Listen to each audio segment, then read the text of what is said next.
All right, good morning, everybody. Let's go ahead and get started. I have to say I love this time of the semester because the beginning of the semester, like before class starts, everyone is like super quiet and classroom is just like dead and everyone's staring at their phone. And at this point in the semester, it's like everyone's like chatting and knows each other and stuff. It's actually really, herpetology was like that the other day. It was really nice. And now I can't even get class started because people are still talking. It's a rare thing. All right, let's talk about the immune system. I knew that would get your attention. So arguably the most complex system in the body. And we're going to cover it in like part of the day. And we're just going to go over what we're going to look at is the immune system is so incredibly complex and there's so much going on, as you know. But we're just going to look at some of the major anatomical structures associated with the immune system today. So in advance of class today, we had a little bit of reading and a video on the lymphatic system. And today we're going to wrap up the lymphatic system and talk about the immune system. So we'll finish the lymph, start in the immune system. I've got a little break scheduled in between there. And then I've got your Friday Venn diagram for you, as promised, some reminders and a ticket out for today. So before we dive in, what questions do you have for me?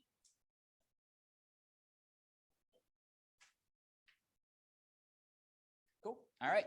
Well, let's go back. I want to just refresh our memory about the lymphatic system that we talked about on Wednesday. We saw this slide as a bit of review. It shows you those lymph vessels throughout the body. And remember, there's two places where basically all of those vessels drain into your circulatory system. So just to remind you that the main function of the lymphatic system is to pick up this excess fluid in the connective tissue throughout the body.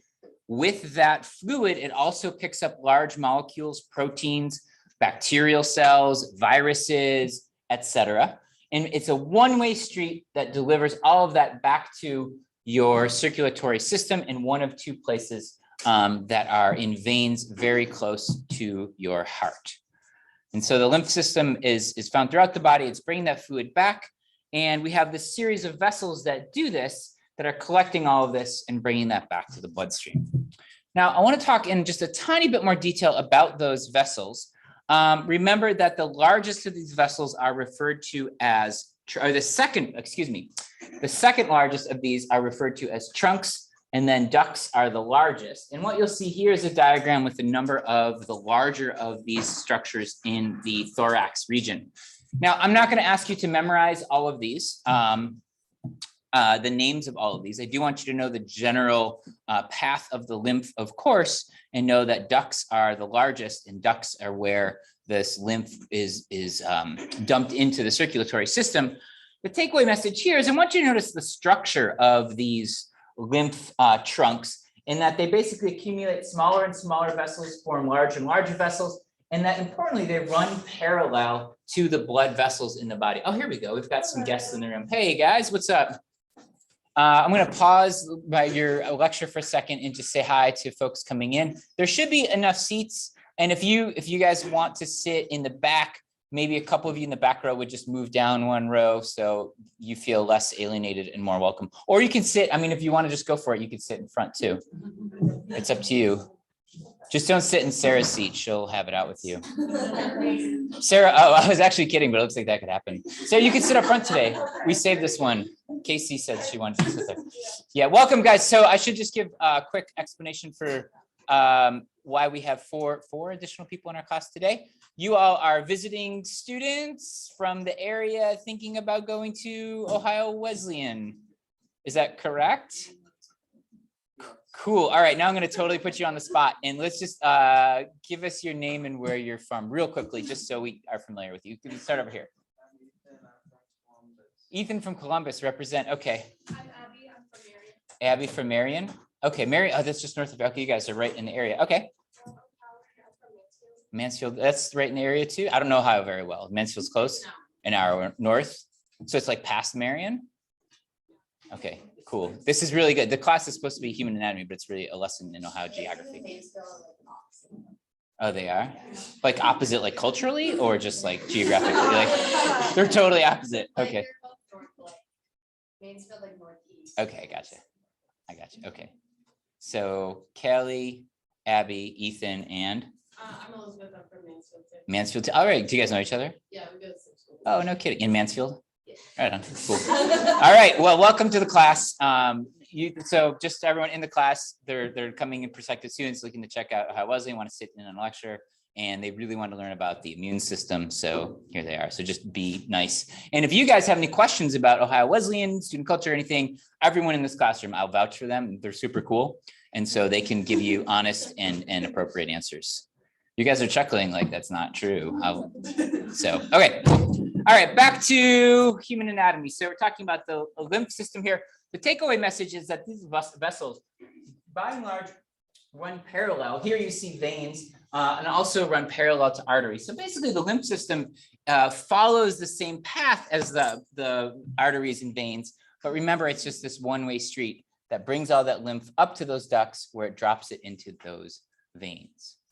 Now, a little bit of what we're covering with the lymph system here relies on some knowledge of the circulatory system, which we haven't really talked about in detail yet, but I still think those major takeaway messages you got. So let me get Ethan, then Chiru. Go ahead. So are we only going to find the major trunks like along the spinal column then, or are there any that we'll find like towards the arms, the legs? Right. Let me go back to this diagram. So basically, they're accumulating. It's like, think of it like a river system. You start off with these small little tributaries. They join, they join, they join, they join. So it's not necessarily like we have these discrete sizes of these vessels, but rather the more that join, they gradually get bigger and bigger and bigger until they wind up in those ducts. So it's kind of like the closer to the entry point, you expect them to be bigger and bigger then?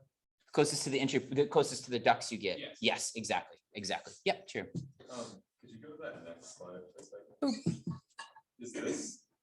Is this illustration to scale? Like, are those vessels actually that close in size to ribs? Oh, that's a great question. It can't be, no way. I appreciate that you asked that actually. And looking at this, like the size of this thing, I mean, no, these are pretty big.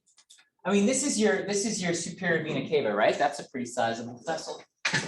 My initial thought was no, but it's actually probably pretty close. These ones that are in between. These guys here, yeah, those. I mean, again, these are the lymph system. As veins get closer to the largest veins, they increase in size. So these are some of your bigger veins. So it's probably pretty close. Okay. Yeah. Good question. I'm glad. Quite big. Yeah, they are pretty big. And what is a little bit tricky is that, when you see them, for example, in a dissection, you're seeing them drained of fluid. And so they're kind of collapsed. And so they look smaller relative to what they look like when they're under pressure from fluids. Like in our cats, they don't have any blood anymore. So all of those structures are kind of collapsed and seem smaller. What's that?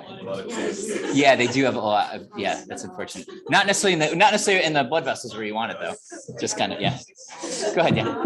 Just speaking of the cat, so were we cutting through a lot of those lymph parts? Because you were saying like there's a lot of parts that were like, I don't know, they looked like vessels, but they're a little smaller. In your cat? Yeah, I mean, just don't worry about them. you're cutting through a lot of it, yeah. And they're really, I mean, some of them can be really small. They're kind of nondescript. They fall apart easily. Like at this point, we're not going to see too much of it in the cats. Next time we look at the cats, though, we can pick out some of the lymph vessels. We can look, and especially these larger ones that are parallel. What we can do if we wanted to is pull out the heart and lungs that we did last week. So that would be right in here.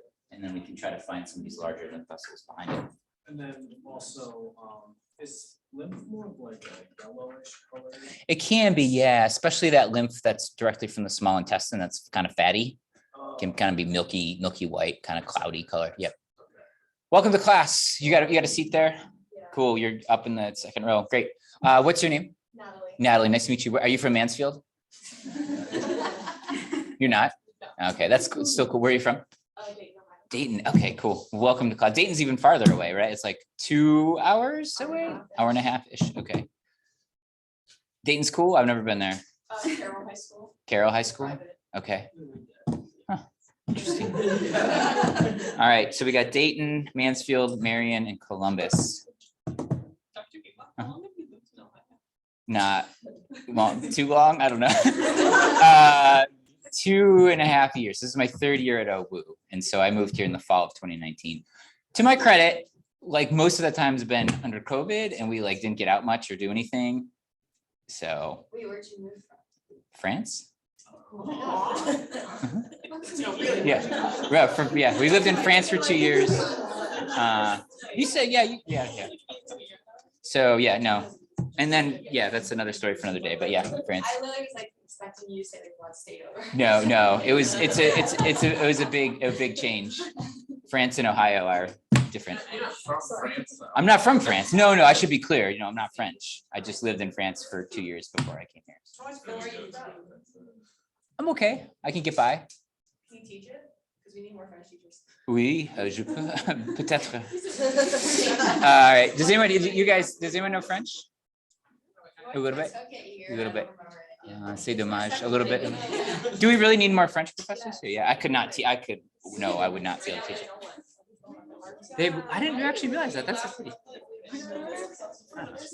I could teach biology in French. We'll just do this class in French. I have no idea what lymphatic vessels is in French. Okay, we digress. So one other piece, remember that the, what I want to take away here, I don't need you to know the details. Remember that when this lymph is draining, remember that lymph from about 80% of the body, so the lower limbs, the lower part of the trunk, as well as the whole left side of the body and head, drain on the left side, and just about 20% of the body, your right arm, your right upper thoracic region, and the right part of your head drain here. So it's asymmetrical. And what's even kind of cooler is that it's not the same in everybody. In some people, these vessels, so on about 20% of people, the 3 anterior trunks join before they drop the lymph into the blood vessel, and other people, they don't join. Now, I don't need you to know the details of this. Again, the takeaway message is that developmentally, people can be a little bit different and it functions just fine. We're not all exactly identical, which is kind of interesting because you think about other parts of the body, like the structure of your heart. All your hearts are pretty much the same, because if it wasn't the same, they wouldn't be working so well. But the lymph system can have slightly different structures and it functions pretty well. That's all I need you to know for that. So just a quick review here. Remember that in the lymph system, we have these lymphatic capillaries that collect the lymph, and they bring that lymph to these collecting vessels, or these lymphatic vessels, excuse me, where the lymph passes through lymph nodes. We talked about those in some detail on Monday. Remember, lymph nodes are where this lymph is processed and where infectious agents can often accumulate. That's why your doctor palpates those nodes in your neck to see if you've got an infection. And then the lymph node then delivers the lymph to a lymph trunk and then ultimately to a lymph duct. Just as a quick aside, removing a lymph node can create a lot of trouble. And so a good example of that is someone who undergoes a mastectomy.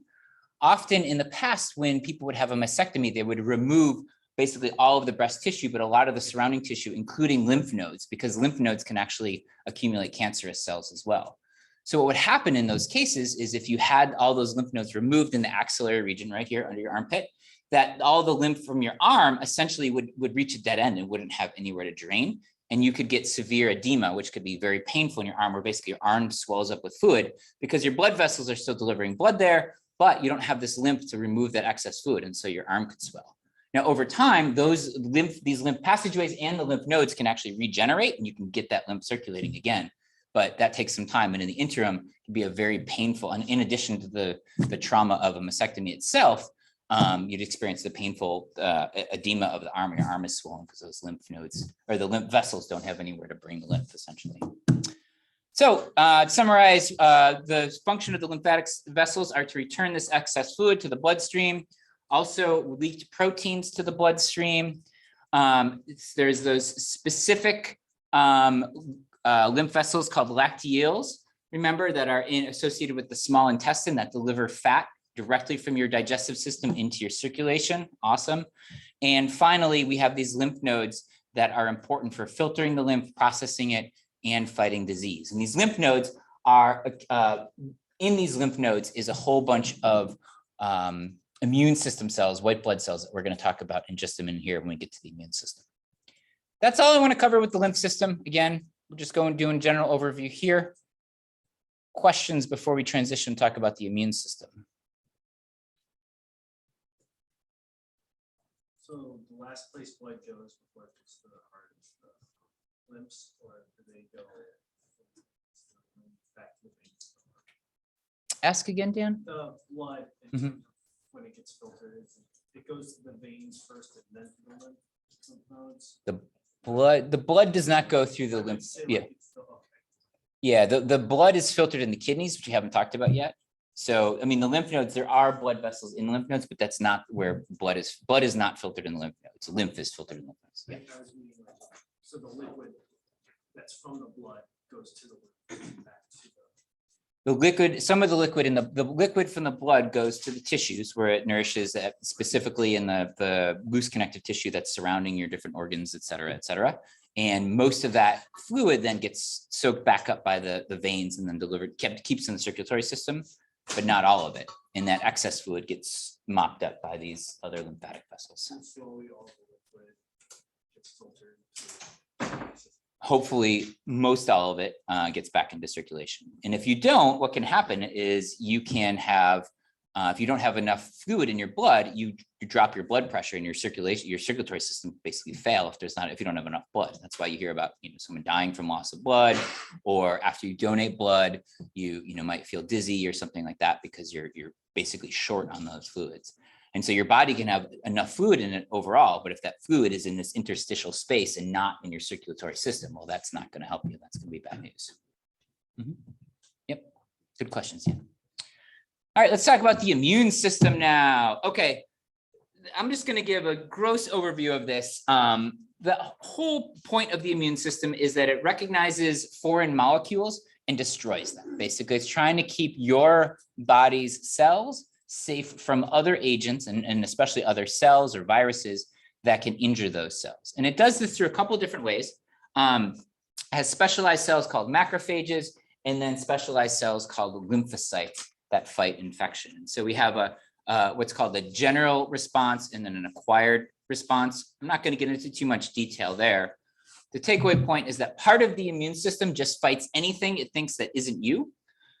Other parts of the immune system are specialized to attack certain cells that have markers on them that identify them as certain cells, and they'll only go after those kinds of cells, which is why something like a vaccine works for one particular virus or bacteria, but not another, because you're charging your immune system to recognize markers on that one specific pathogen, and it's really good at recognizing those, but it's not so good at recognizing other things. So if you get the flu vaccine, that's not going to help you against COVID, or if you get the chickenpox vaccine, that won't help you against, I don't know, what's another fun infectious disease, polio or something like that. All right, so these lymphocytes I want to talk about. The lymphocytes accumulate in lymphoid tissues and lymphoid organs, and I want to talk you through some examples of this. Our lymphoid organs include our lymph nodes that we just talked about with the lymph system. Also, your tonsils, you've probably all heard of these. You probably all had your tonsils checked out at the doctor at some point. The thymus, which is this organ right here. Remember that we had to move the thymus from some of your cats out of the way to see its heart when we did our dissection last week. The spleen, which is this guy hanging out on the left side of your body, just superior to your left kidney over here. And we have this special nodules associated with your small intestine called aggregated lymphoid nodules. And then finally, we have this accumulation of lymphocytes in your appendix as well. I'm going to walk through each of these in a little more detail, but I just want to put the map up first, show you where these structures on the body, and then talk about each of them in just a tiny bit of detail. One thing to take away from here is that they're spread out, right? Everywhere from basically up, in your oral cavity here, down associated kind of right here in your upper thorax region, associated with the digestive system. It's kind of found throughout because infections can happen anywhere throughout the body. So you want to have some lymphocytes ready for those infections. So let's talk a little bit about lymphocytes and where they come from. They all originate, in your red bone marrow. And so that's the bone marrow that's inside the diaphysis of your long bones. So the long part of your bigger bones, like your femur and your tibia and your humerus and all that. Now, from that origin in the red bone marrow, some of them travel to this thymus, and there they become T lymphocytes, T standing for thymus. Super easy to remember, right? Those are your T lymphocytes or T cells. You often hear the term T cell in the popular media associated with infection, or if you hear about news stories about like HIV or something like that. HIV viruses actually specializes in attacking those T cells, certain kind of those T cells. So you hear about like T cell counts and things like that. Those are those T lymphocytes. They originate in the red bone marrow, then they move to the thymus where they mature. T standing for thymus. Others stay in that bone marrow and they differentiate into B lymphocytes. So they stay in the bone marrow and they're B lymphocytes. Does anyone want to guess why, if T lymphocytes go to the thymus and they're called T lymphocytes, why are B lymphocytes that stay in the bone marrow called B lymphocytes? Bone marrow, you are wrong. It's actually not because of that. Oh, that's a convenient way to remember it. It's a funny story, actually, because these kinds of cells were originally identified in an organ in chickens called the bursa, what was it? The bursa fascica or something like that. It's this little organ down by the large intestine of chickens. And that's where they first found these cells back in, I don't know, the 40s or 50s or something. So they called them B cells because they were in the bursa, beginning with a B, in this chicken.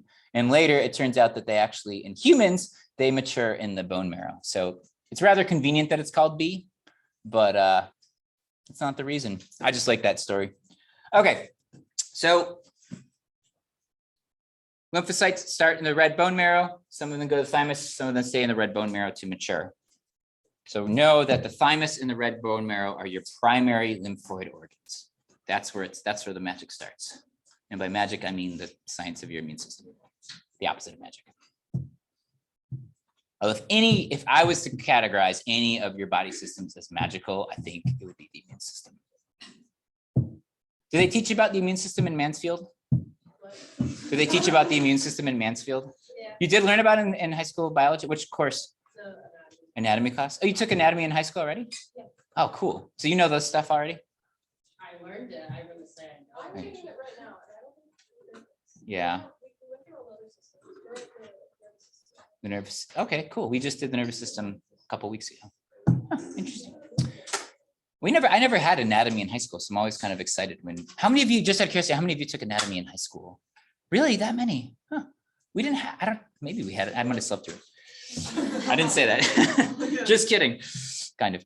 All right. So there's a couple different kinds of lymphocytes. I don't want to get into a ton of detail here. I just want you to know that there's different kinds of them and give you a couple examples, right?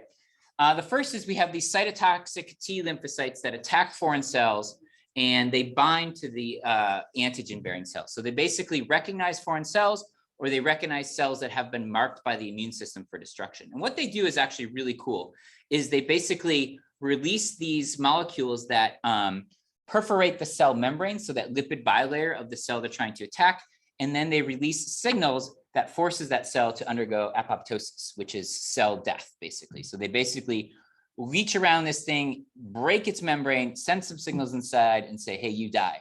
And this will kill virus-infected cells or cancerous cells in the body, and also some bacteria, if I'm not mistaken. Go ahead. I was just gonna ask you kind of answers, but so they only attack human cells, right? Well, no, they can attack bacteria, as well as for viruses. They don't attack the viruses directly, but they attack your cells that are already infected with those viruses. Mhm. So do these like sort of cells have to learn how to do that to specific cells? Hold that thought. Hang on to that. You're a slide ahead of me. The second type of lymphocytes that we'll talk about are these B lymphocytes that mature into plasma cells, which is a little bit confusing terminology because we use the word plasma a lot. But anyway, these B lymphocytes become these plasma cells. And what they do is they secrete antibodies that adhere to different cells and basically mark them for destruction by other cells. And these guys primarily respond to bacteria and bacterial toxin. So let me go back. The cytotoxic T lymphocytes primarily are going to address either human cells. So Ethan, yeah. So human cells infected with viruses or human cells that are cancerous. Whereas the B lymphocytes will go after bacteria and bacterial toxins. They'll mark them, and then these other cells, macrophages, come in and get rid of them. Details here that you should take away. Two types of these lymphocytes, T and B. The T lymphocytes destroy infected or cancerous cells directly. The B lymphocytes become plasma cells, which then mark infecting cells with antibodies for destruction. And I have a figure that's going to demonstrate this in just a second, but I was going to, maybe I'll do that figure first, and then we'll get to our little break here. So to illustrate this in figure form, this is your T lymphocyte. It's binding to this target cell, and then it excretes these proteins that lyse the cell, so it punches holes in the cell membrane, and then from there it dumps signals into that cell that tells the cell to die, and then it detaches, and that target cell dies. Cool, good job, T lymphocytes. Keep us safe. The B cells, on the other hand, mature into these plasma cells, which secrete these antibodies, which adhere to specific types of invaders, such as these bacteria you see here. Now, these antibodies basically signal other immune cells like a macrophage, hey, come and get rid of me, I'm bad. And the macrophage comes and phagocytizes these little cells, meaning that it kind of engulfs them and then digests them. So two different mechanisms from those two different kinds of cells. There's way more to this than what I'm showing here. This is just a very general overview of how those T and B lymphocytes work, but that's all we're going to get to here. Yep. Will T and B cells ever phagocytize? T and B cells ever phagocytize? No, that's not their job. Yeah. It falls on the category of not my job. Okay, cool. A little bit about that. What I want to do now is I didn't have a mid-class activity. So we talked, and I want you to think about this. I'm being intentional with this activity. Take 2 minutes and get that lymph circulating from your lower limbs. I put this, I wanted to find a picture of somebody standing up, and this giraffe is adorable. With this in mind, think about what we talked about with lymph and what helps circulate lymph, what can happen if you don't move your lower limbs especially, because your ticket out today is going to ask you about this. So as you're standing and moving those lower limbs, flex those skeletal muscles, contract those lymph vessels. You're doing it. You got lymph to circulate.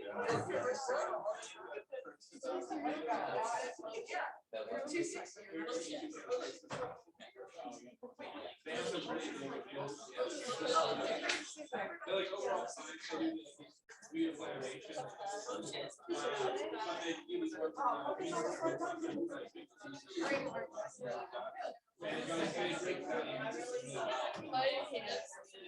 I've heard about Thymus sometimes, but it was so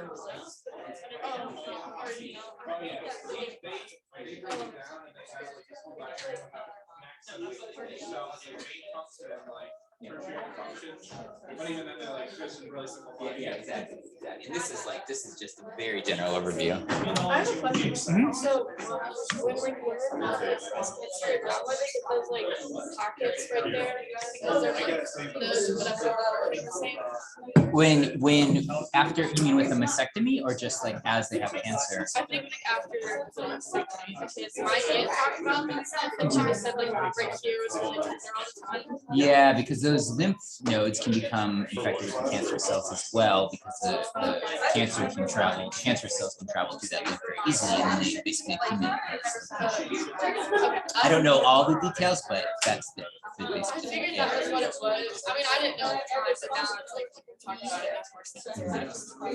It was interesting how like the process, she went through it, so I was didn't know how it all worked. Yeah, my grandmother had a mastectomy. She had breast cancer, and she like beat it, but I never really talked to her. I kind of regret that I just didn't even like, I don't know.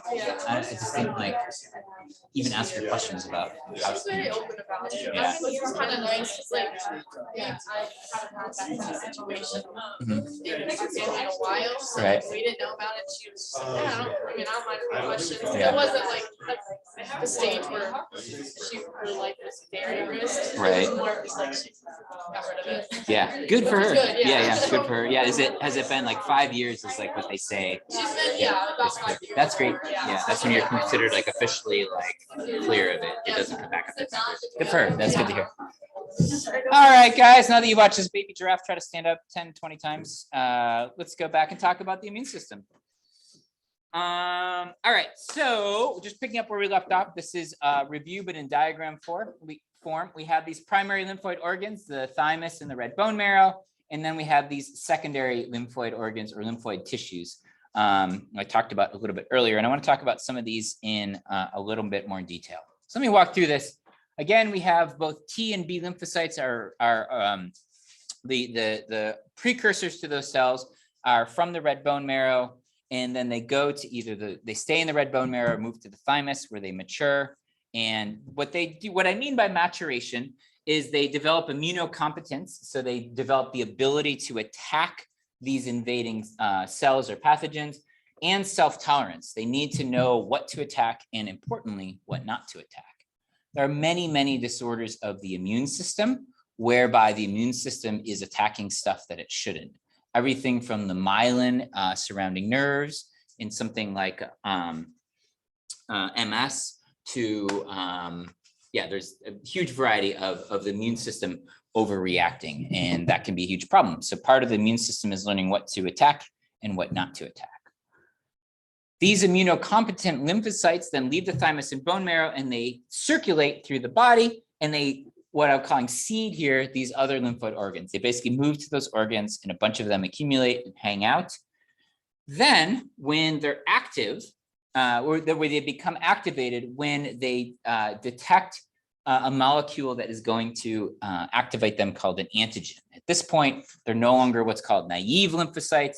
They become active lymphocytes. And these activated lymphocytes then go move around the body, and they then differentiate from there into more different kinds of cells. And specifically, they can differentiate into this kind of cell called a memory cell that circulates around the blood and the lymph. And those memory cells are super important because they hang out in your body for years and decades, and they are capable of recognizing certain invaders and responding to them very, very quickly. And these memory cells are what forms the basis of vaccines. Basically, a vaccine is a way to get your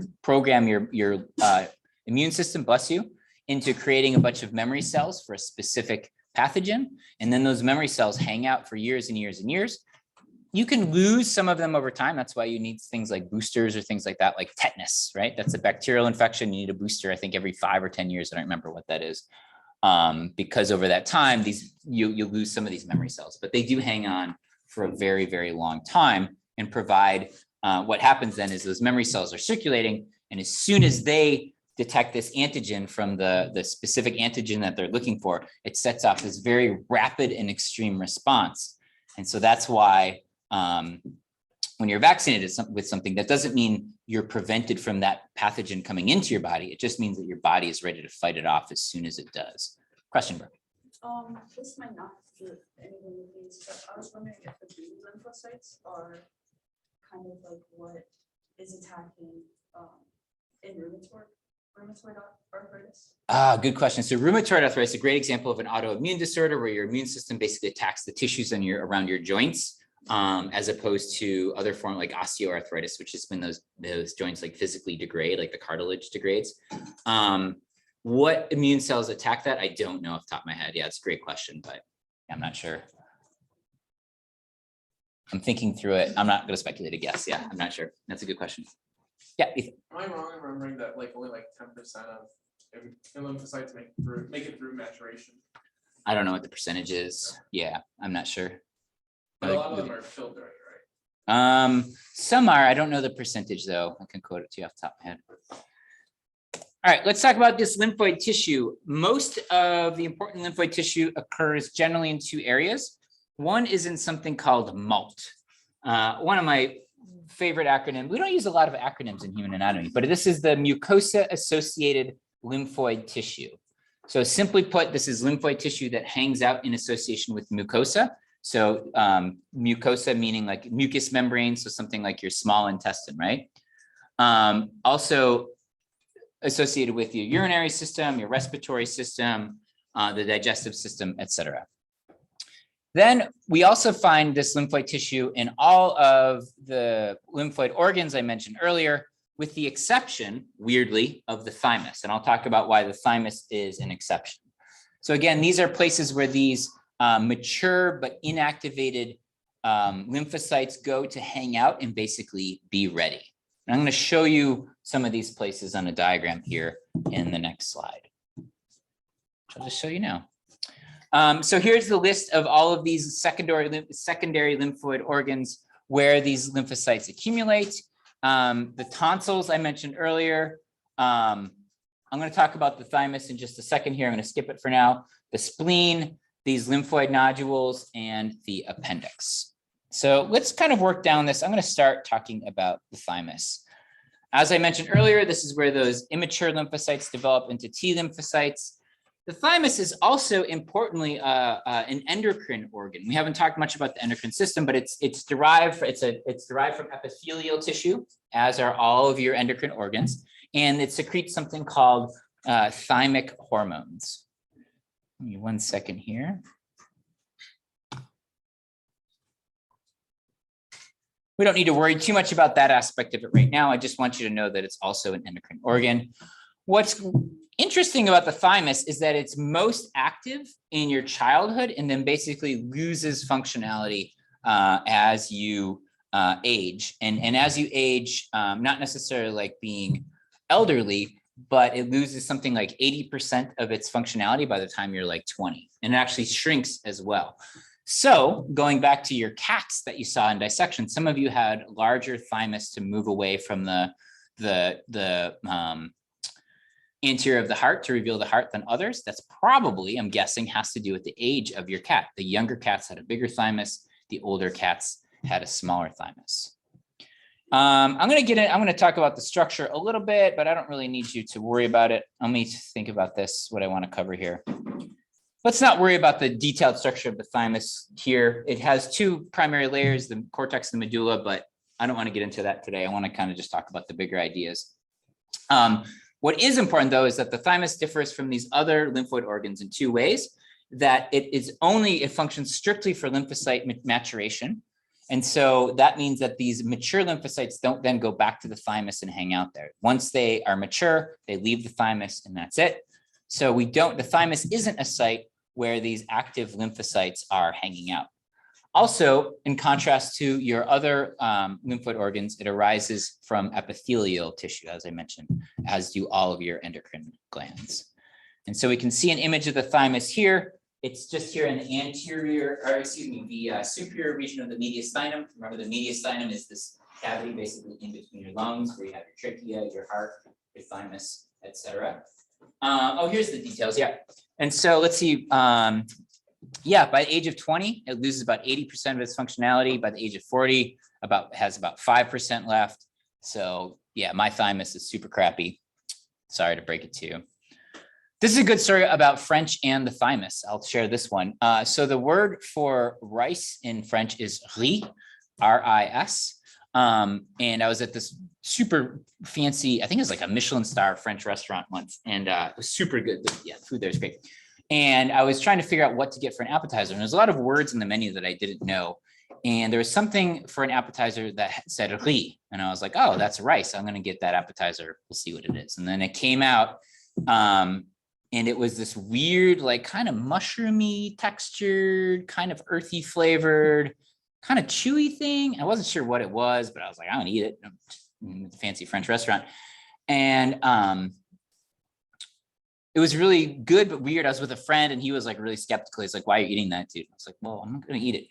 And I ate it, and it wasn't rice, I'll say. And then I looked back on the menu. I was trying to figure out like what the heck it was. And I realized that on the menu, it was riz, R-I-Z, not R-I-S. So it was like the same pronunciation, but a different spelling. And I didn't realize that at the time. And I looked it up, and riz is actually the French word for thymus. So I was eating a bunch of the thymuses of, I think it was sheep anyway. They're pretty good. Yeah, that's my story about the thymus. So I just a bunch of mature lymphocytes. It was kind of almost like mushroomy, like a really dense, like imagine a cross between like liver and mushroom. Yeah, but it was like in this really nice French restaurant. So it was really well prepared. All right, we don't need to worry about the structure of the thymus. That's all I want you to know about the thymus. The main takeaway are these two things here, and the fact that it loses both its size and its functionality over time. All right, glad we could work in some French there as well. That's good. The other place where these mature lymphocytes hang out is, of course, the lymph nodes. I'm not going to talk about this too much because I talked about it in the context of the lymph system. The takeaway message here is that we have both B and T lymphocytes and hanging out in these lymph nodes. And most of the time when these cells are activated, it occurs in the lymph nodes. So the other tissues are important, but these lymph nodes are primarily where these T and B cells are recognizing these potential invaders. Quick question about thymus real quick. Mhm. I know some people have like overactive thymuses and have to be treated for it. Mhm. Does that have a major effect on their immune system? Do you know? Are you thinking of thyroid? I think it's thyroid. Never mind. Yeah, and that has has important effects for like your metabolism, things like that, like Graves' disease and stuff like that. Which, incidentally, Missy Elliott suffers from. Yeah, in case you're wondering why there was such a big break after she released the cookbook, and there wasn't a lot of Missy Elliott. I mean, she's dropped some singles since then, but she hasn't really stepped up to where she was because she has, which is a disorder of the yeah. Question. Did you have a question? All right. So Missy Elliott, French cuisine. What else are we going to talk about? Mansfield. We're going to look at this huge variety of information we're covering today. I do want to talk a little bit more about the immune system, though, and specifically the spleen. This is this guy here. It's on the left side of your body, kind of just lateral and posterior to your stomach, kind of anterior to that left kidney. And the spleen is the largest of your lymphoid organs. And it does two important things that I want you to know about. The first is that it removes bloodborne antigens. So any of these molecules are basically clearing out some of these potentially infectious agents from your blood. It also clears out old or defective blood cells. So your red blood cells are in constant turnover. You're constantly making new red blood cells and constantly getting rid of old red blood cells. Because they're constantly being used, they're taking up oxygen and releasing oxygen, and they just wears them out and they become less functional over time.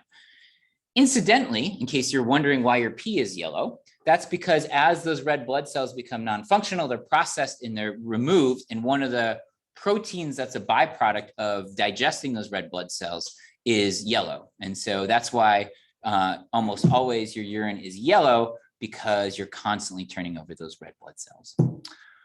Importantly, the spleen is also in the fetus the site of hematopoiesis, which is the creation of those red blood cells. So when an adult, it's not creating red blood cells, but when you're a fetus, it does, which is pretty neat. Yep. So when your pee becomes less and less yellow Mhm. because you're drinking a lot of water, Mhm. is that just like you're like pushing water through your system faster than you're turning over these red blood cells? Exactly. You're just making it more dilute, right? But it's still kind of yellowish unless you drink a lot of water, or you eat a lot of beets and then it's red, but that's a different story. Yep. So could red pee be a result of like the spleen not working as well? Generally, if your urine is red or pinkish because of it can be actually from something that you've eaten, like beets, if you eat a lot of beets. But importantly, if it's from blood in the urine, that's almost always from something in the kidneys, because that's where that blood is filtered before it to create urine. That's where the blood plasma is filtered to create urine. We haven't talked about that yet in class, not in the spleen though. Good. Let's see, how much more do I want to talk about today? I got a little more. So here's an image of a spleen. You can see what it looks like. This guy here, and the takeaway is very active organ. So it's doing a lot, but remarkably, if you have an injury to spleen or something else necessitates your spleen being removed, you can actually live without one, though your immune system can be compromised. As I said, it destroys antigens. Those active B cells hang out there and they can mature into those plasma cells, which release those antibodies to target cells to be destroyed. It also, in the spleen, we have phagocytosis of bacteria, old red blood cells, even old white blood cells, platelets, et cetera, et cetera. So it's basically processing all of these junk that you don't want in your blood. You also store platelets there. I haven't talked about platelets, but they are what is in your blood that causes your blood to coagulate when you get a wound. And so they're super important, because if they're not functional, then if you get even a small cut, it'll just bleed and bleed and bleed. It won't create that kind of mesh layer to prevent the bleeding. I don't need to get into this level of detail. I'm going to show you this slide, but I'm not going to ask you questions about this. This is the structure of the spleen. You have red pulp and white pulp, and those are places where those cells are being disposed of, or excuse me, the blood cells are being disposed of in the red pulp, and the white pulp is primarily where potentially infectious agents are being taken care of. There's more to the structure here, but I'm not going to worry about the microscopic structure of the spleen. And you can see what this looks like in a microscope slide. Yeah, that's all I'll say about that. What time we got? 10:45. Okay, good. I'm gonna pick up. I think maybe I'll stop here. We'll talk about the tonsils on Monday. But before you go, just a couple other quick announcements. Yeah, we'll finish the immune system up on Monday. Remember that Princeton Bond is giving his honors thesis defense presentation on Thursday. Check it out. It's going to be really good. There'll be snacks. Go for it. Also, in your class program for Monday is a link. There's a couple things. One is some reading in the textbook on the immune system. The second is the end of semester survey for the ideological awareness stuff we've done this semester. So that was the small unit on tissue ownership in the debate we had with that. It was on healthcare disparities, and then most recently on sex determination. And so that should take about 10-15 minutes, I reckon. It's on your class program for Monday. Please make sure you do that. Just a reminder, your end of semester schedule. We've got one more. Do you believe that? We've got like 1 week of regular classes left in the semester. That's dope. Okay. I've got a ticket out for you with one question. And as promised, your Friday Venn diagram